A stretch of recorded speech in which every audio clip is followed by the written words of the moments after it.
खिपरो municipal committee के ward 5 ते PP पारां नामज़द उम्मीदवार साबिक़ चेयरमैन मोहम्मद वसीम कायमखानी ख़िलाफ़ क़रीब Hindu Harchand Meghwar new press club Khipro पहुंची सहाफ़ियुनि खे दांह ॾींदे चयो आहे त मोहम्मद वसीम कायमखानी बेगुनाह मुंहिंजे घर जी ज़मीन ते कब्ज़ो कयो आहे। हिन खिपरो जी अवाम ऐं हिंदू बिरादरी खे अपील कंदे चयो त मोहम्मद वसीम कायमखानी खे को बि वोट न ॾिए। हिन अॻु में भीलनि ऐं ओॾनि जे प्लाटनि ते कब्ज़ा कया, वरी खटे आयो त ॿियनि ग़रीबनि जे प्लाटनि ते कब्ज़ा कंदो। हिन चयो त मूं ग़रीब जी मदद कई वञे।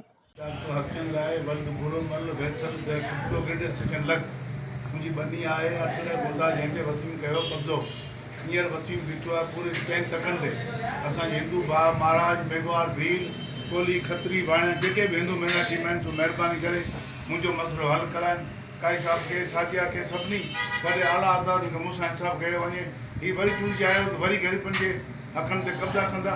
थो महिरबानी करे खिपरे आवाम हिंदू मिनाटी के वसीम बिन तकनि ते बीठो आहे, महिरबानी करे हिनखे वोट न ॾिजो।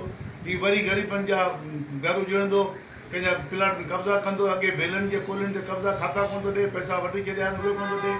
हींअर मूं मिसकिन ते बेगुनाह ॾियनि माफ़ थो कराए, वरी असां उल्टो कोर्टनि में केस में धमकियूं ॾिए थो, ॾाढो तक थो करे।